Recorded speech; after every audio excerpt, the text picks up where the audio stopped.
Hi students, good morning. How are you all? I hope everyone are fine.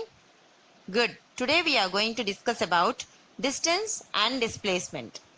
Here are some of the examples. See here there are 2 points. The length of the path covered between these 2 points is considered as total length covered will be considered as distance. Town A and town B. There is a path, a direct path is there from town A to town B. And due to the road works are going on, we have to cross the town A through some other path to town B.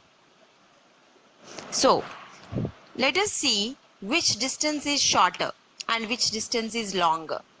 Is the same distance covered by both the paths? No, right?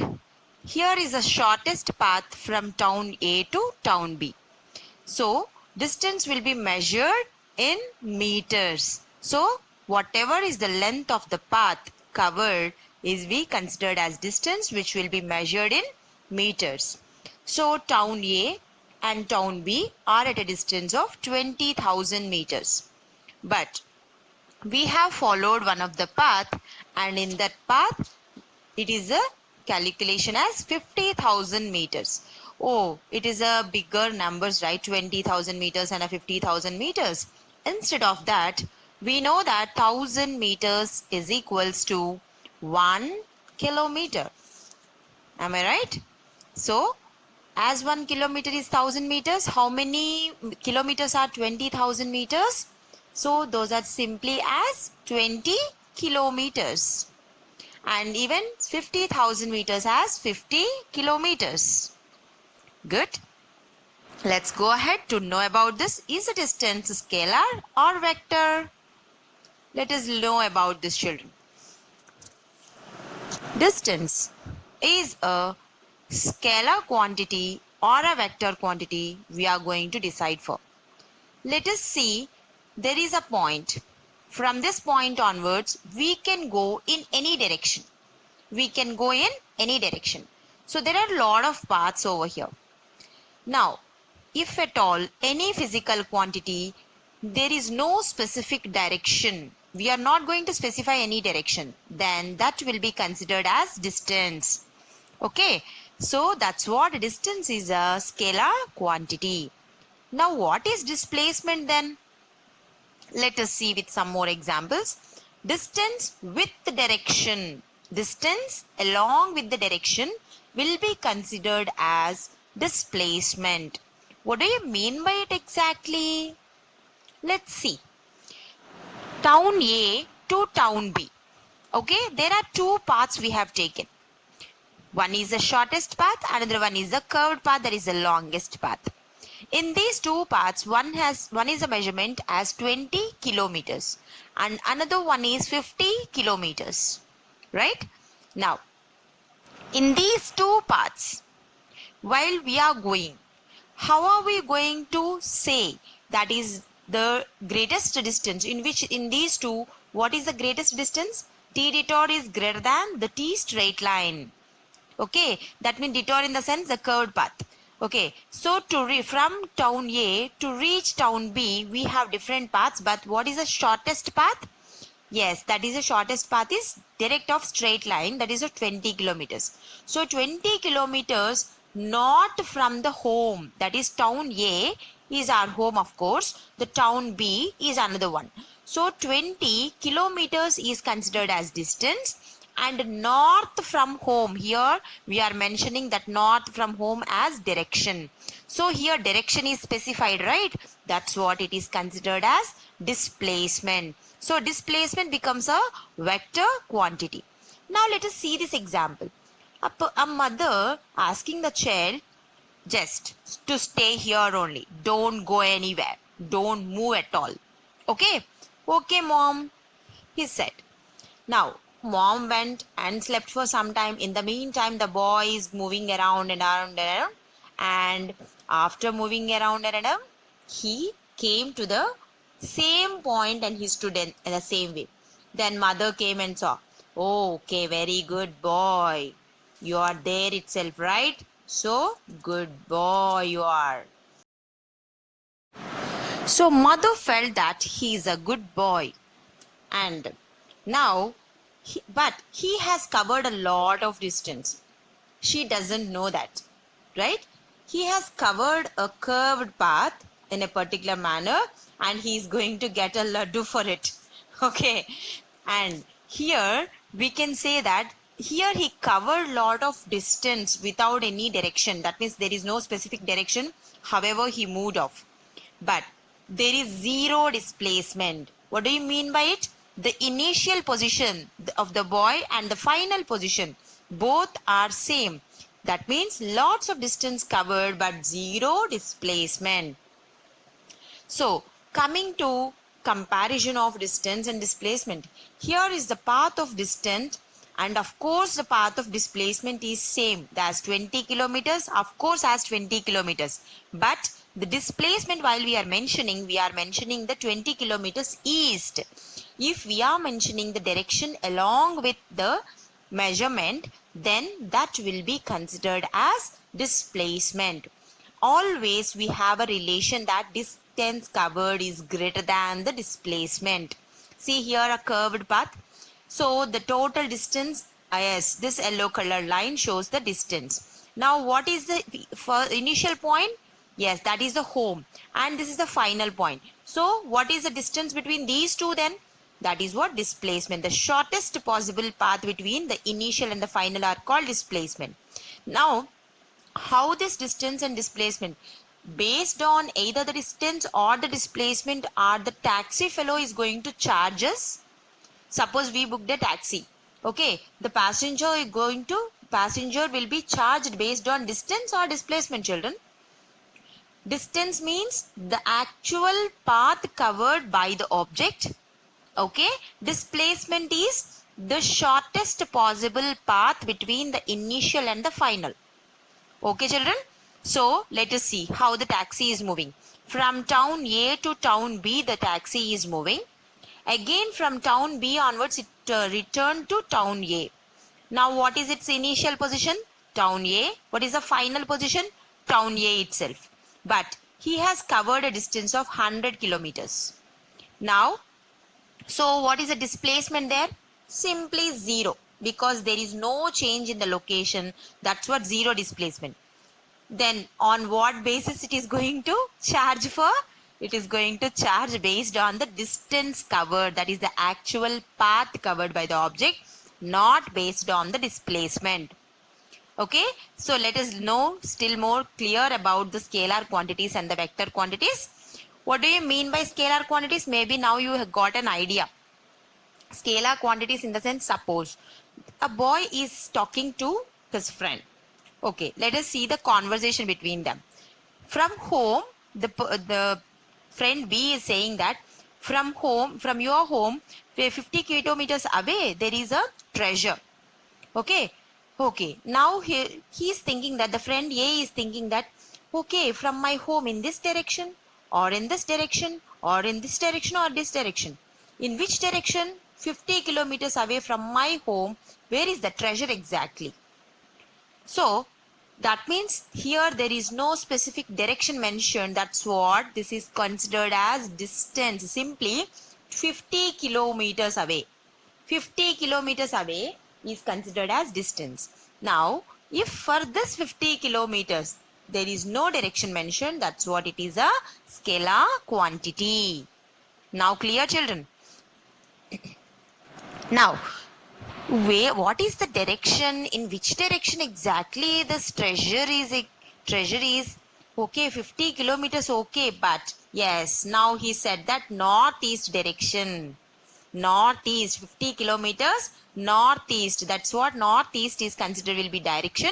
So, 50 kilometers is a distance along with the northeast direction. So, then that will be as a vector quantity which will be considered as displacement. So from home to northeast means maybe exactly the treasure will be here. We can easily locate it. That's the use of the vector quantities, children. So distance along with the direction okay, is considered to be as displacement. So whenever we are considering any physical quantity along with the direction part, that will be vector quantity. Now let us see what is speed exactly. Speed in the sense it is a scalar quantity, we can say simply, because whenever we are moving, it is having only magnitude but no direction. While we are moving in the car, we are going so fast, so speed we used to say. Means in which direction we are moving, we have no idea.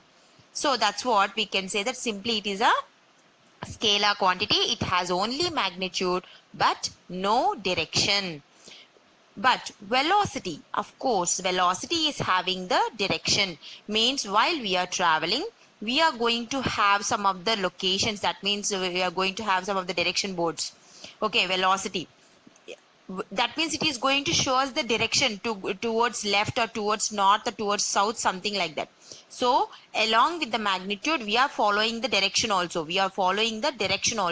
So that's what velocity is, a vector quantity. Magnitude along with the direction will be considered as a vector quantity. Clear, children? Maybe you got an idea now about what is a scalar quantity and what is a vector quantity exactly. I hope so. Am I right? Now, let's see still more detail about it. Actually, we can say whenever only magnitude in the sense only one dimension, right?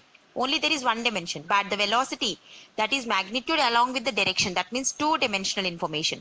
So, here also the same. Suppose if we are going to say the temperature, how much is the temperature? So, temperature will become a scalar quantity. If the temperature is rising 2 degrees or falling 2 degrees, okay, there is a rise of temperature in 2 degrees Celsius or fall of temperature in 2 degrees Celsius. That means we are showing the direction here.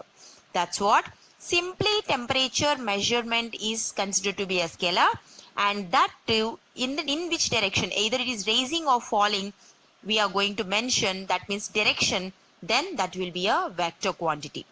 So here there are so many things.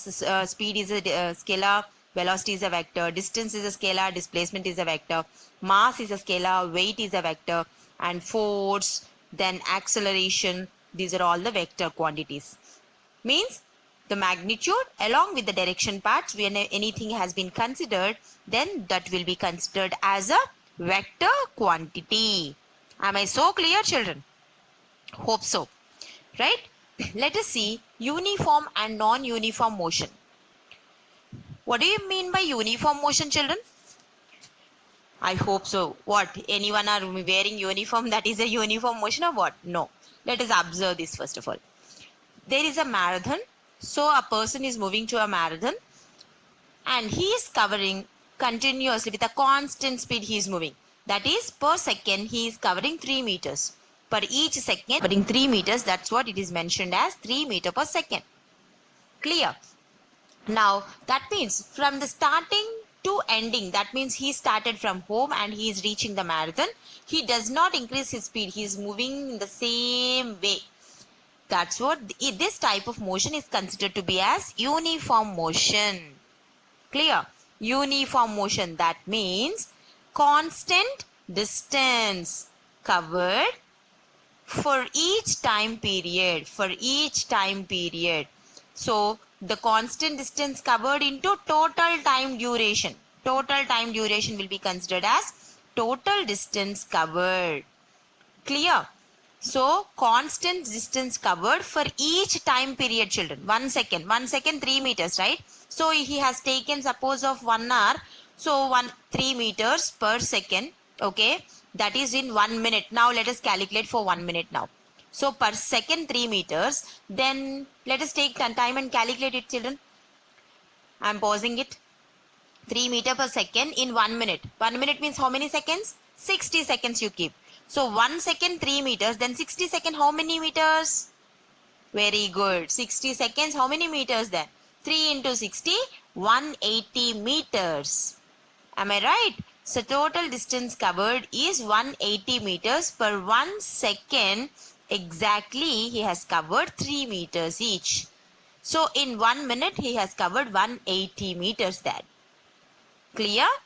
means equal distances are covered in equal intervals of time. That means equal 60 seconds I have taken.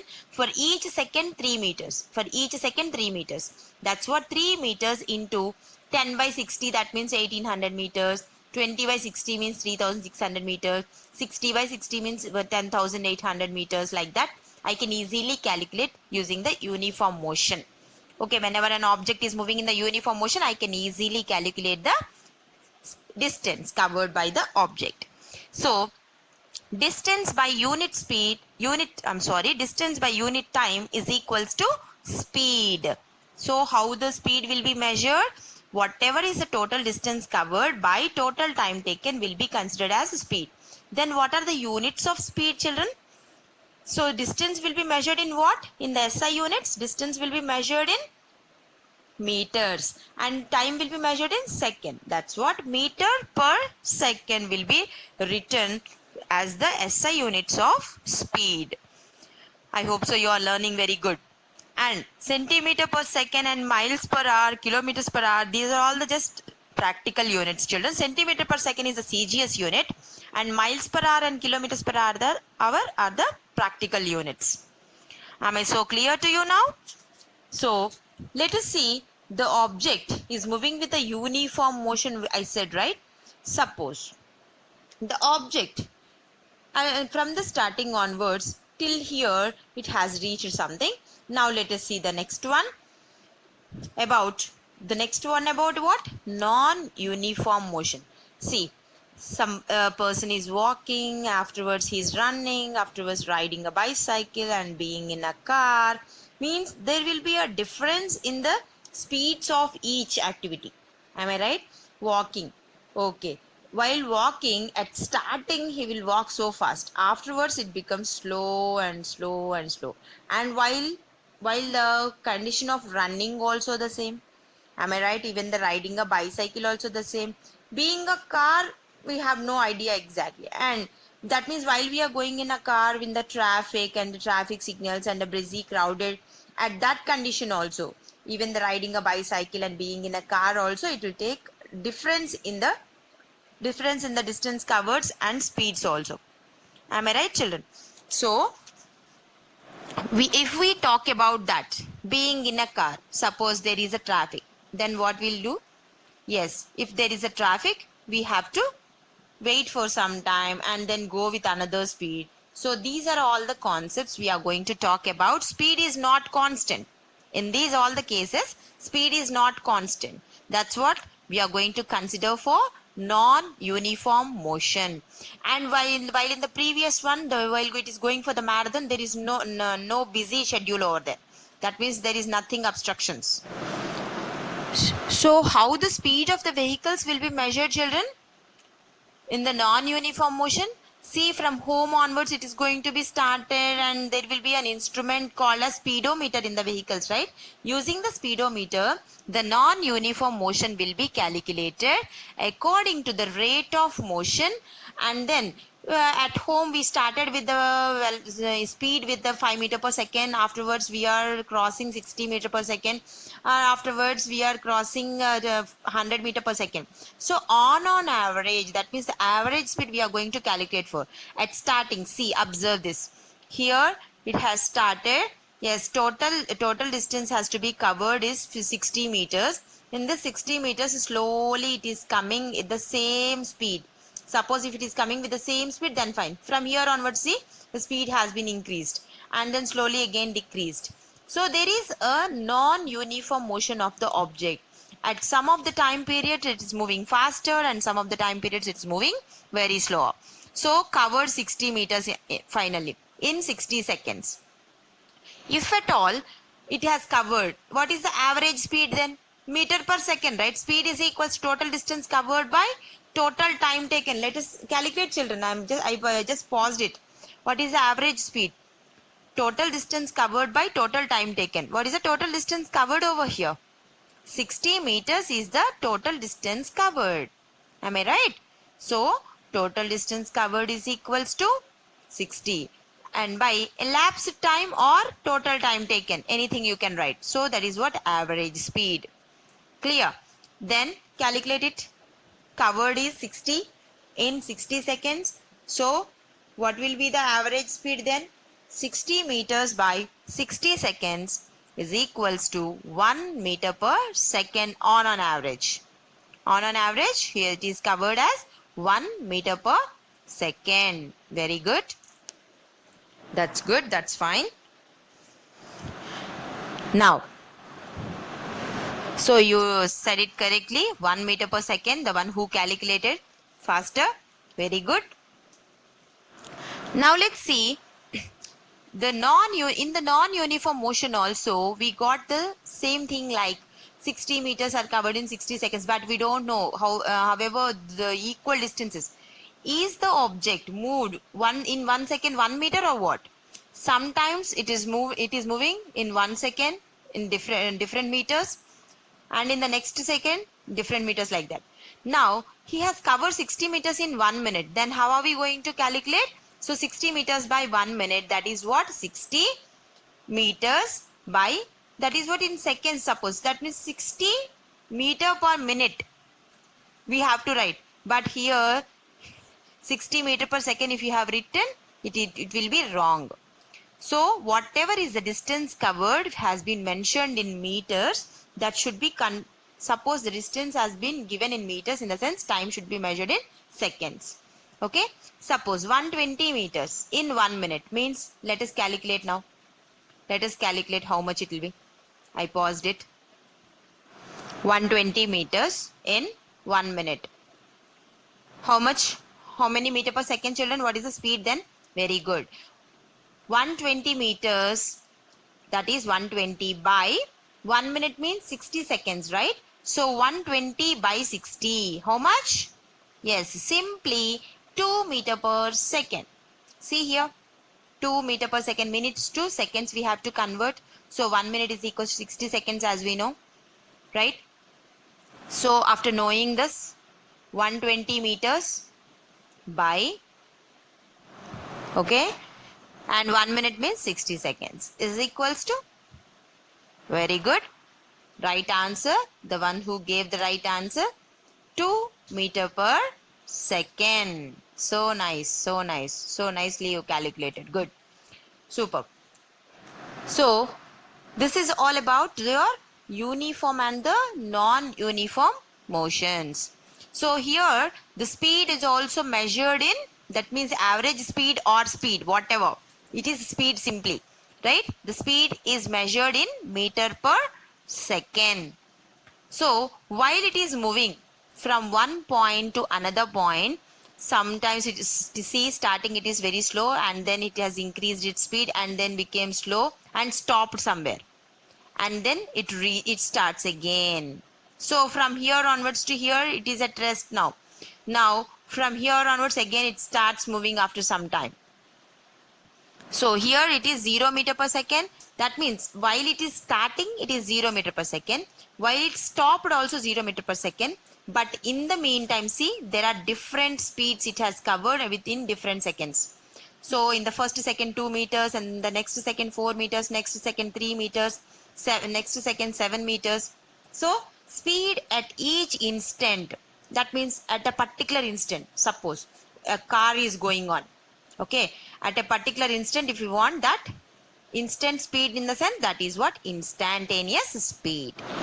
Okay children, that's all for today. Revise everything. Bye.